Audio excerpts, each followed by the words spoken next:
Good morning, students. Welcome to the current video lecture section on Golgi apparatus. As you all know that the Golgi apparatus is also called as a Golgi complex, and it is named after by its discoverer Camillo Golgi, an Italian physicist who first identified the organelle in the year 1898.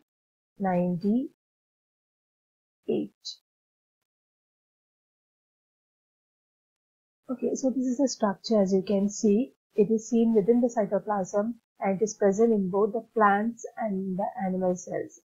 The Golgi complex, as you can see, it is a stacks of membrane-bound structures called as a cisternates. So these are the cisternates, membrane-bound cisternates. Then an individual sac is called as this individual sac. The individual sac is sometimes called as a dictyosomes, especially in the case of the plant cells. And a mammalian cell typically contains about 40 to 100 this type of sacs.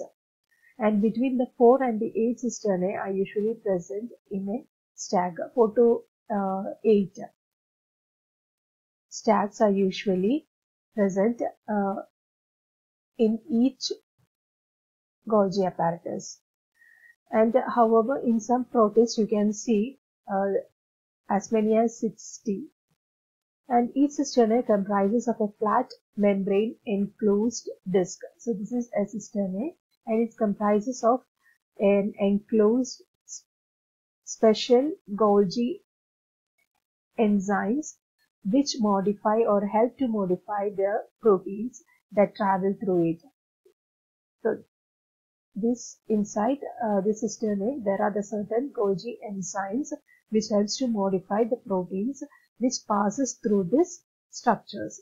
And the cisternae also carries the structured proteins important for the maintenance and as flattened membranes with the sacs upon each other.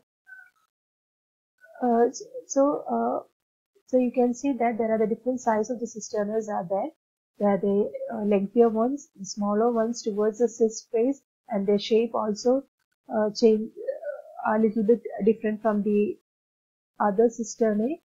So the cyst phase cisternae are a little bit U-shaped when compared to that of the trans phase. Then the numerous number of Golgi apparatus which varies in the size can be seen. Then Golgi apparatus tends to be the larger and more numerous in the cells that synthesize and secretes large amount of substances. For example, in the case of the plasma beta cells, the plasma B cells, and in the antibody secreting cells of the immune system, these Golgi apparatus are found to be the more prominent.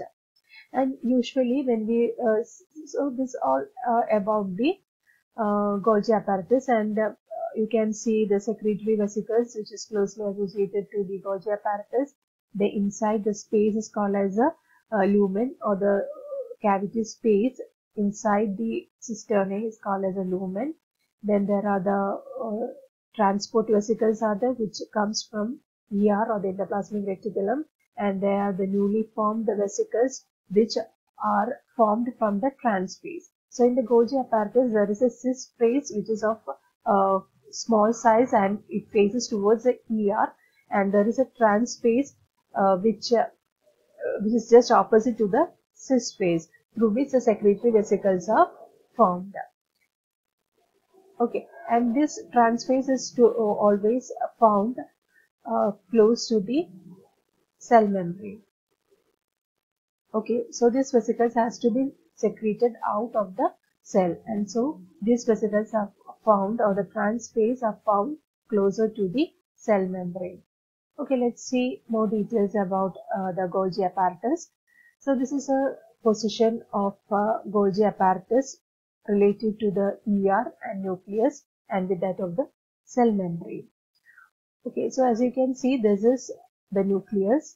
Here at the center you can see the nucleus, and closely associated with it you can see the ER, and close to the ER you can see the Golgi apparatus, and Golgi apparatus spreads out and it reaches almost to the outside the plasma membrane, or it reaches, the vesicles can easily reach up to, the secretory vesicles can easily reach up to the plasma membrane to secrete its secretions.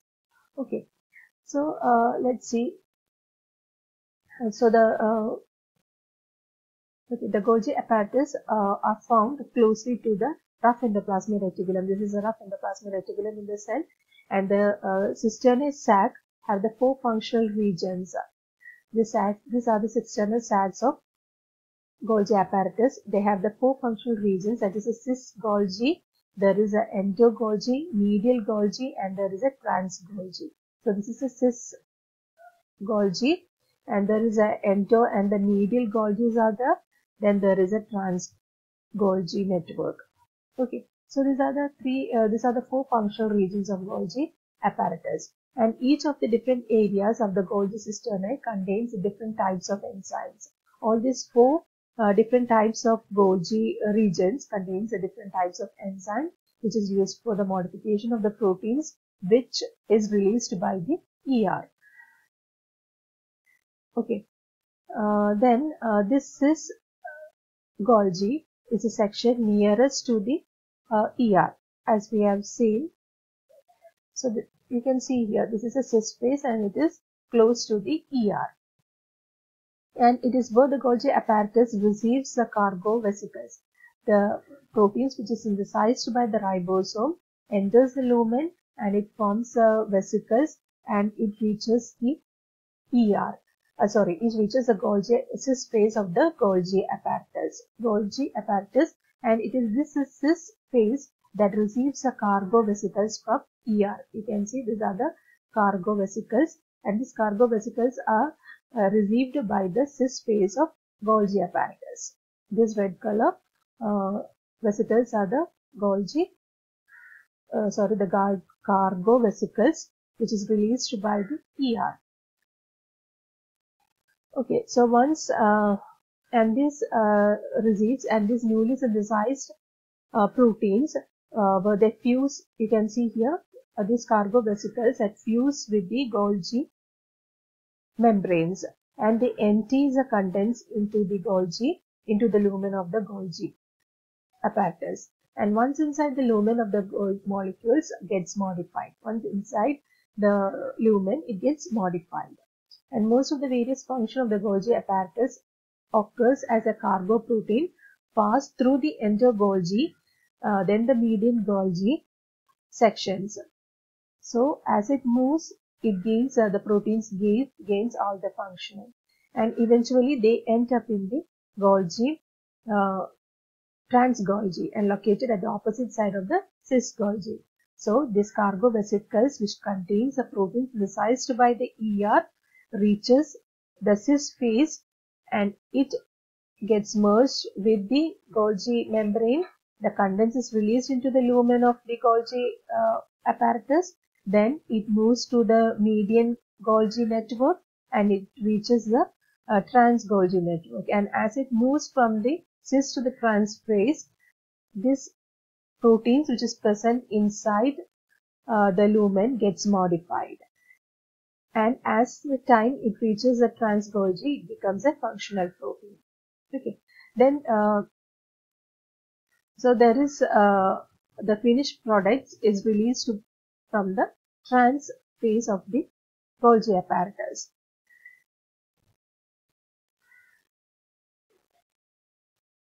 Okay.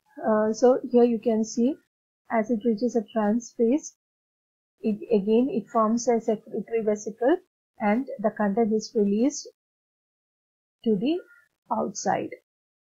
Okay, so this is where so at this trans phase we can say that the finished product is packed for transformation to the rest of the cell by their placement into one of at least the 3 different types of vesicles depending upon the molecular markers which they carry. So 3 different types of vesicles are formed from the trans phase, and the 3 different, and secretory vesicle is only the one type of vesicles which is formed from the trans phase of Golgi apparatus. Okay. The other vesicles are the exocytic vesicles, and there is a lysosomal vesicles. So these are the three different types, and we will come into these other vesicles later. Okay, so how this portion is clear for you.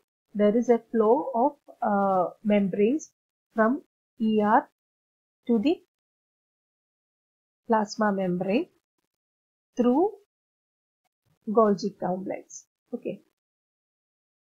Then about the discovery of the Golgi, already discussed. It is Camillo Golgi who discovered the Golgi apparatus, and so this is a clear scanning electron microscope image of a Golgi apparatus. This is a diagrammatic that we have seen. So I said that in plants they are called as a dictyosomes. Okay, so this is again another representation. So we will just again discuss it. So the protein enters the ER. So this is the small orange dot. Those are the ribosomes, and this ribosome, you can see an mRNA script. It is attached to the ribosome, and the proteins which is synthesized enters into the lumen, and this green ball, it is a proteins which is synthesized by this ribosome that reaches the lumen of ER. This is ER. As it reaches the ER, the proteins exist out of the ER through the cis phase. You can see it reaches the cis phase. From ER, vesicles are formed and it reaches the Golgi apparatus, and the proteins enters the Golgi apparatus and it is processed, and as it moves through the cristae, what happens? It gets modified, and the proteins, the modified proteins get exit from the Golgi apparatus at the transphase. This is a transphase, and it moves out and it reaches the plasma membrane, and the vesicle gets merged with the plasma membrane and the proteins are secreted out. And this vesicle is called as a secretory vesicle, which is formed from the transphase of Golgi apparatus. Okay, so main function, so that's all about the transmission. And so what are the main function of Golgi apparatus? So phosphorylation. So phosphorylation is the most important function of Golgi apparatus. That is, it undergoes a process by this addition of phosphate and glycosylation. That is the addition of carbohydrate. It gets added to the protein and it gets modified. So it modifies the cargo proteins which is received from the endoplasmic reticulum. So whatever the proteins which is received from the endoplasmic reticulum is modified by the addition of phosphate by the process called as a phosphorylation, and addition of carbohydrate also takes place by the process of glycosylations, and it becomes a functional protein. Okay, so that's one important function of ER. Then nucleoside sugars are also imported from the cytosol and is used for the phosphorylation and glycosylation process. And this modification may also form a signal sequence which determines the final destination of the protein. So this is a signal sequence which determines the final destination of the proteins. Okay, as a good example is a Golgi apparatus adds a mannose-6-phosphate label to the proteins destined for lysosome. The proteins which is synthesized by the ER, which is destined to reach the lysosome, will be tagged by the Golgi apparatus by mannose-6-phosphate. Okay, so that's one of the function.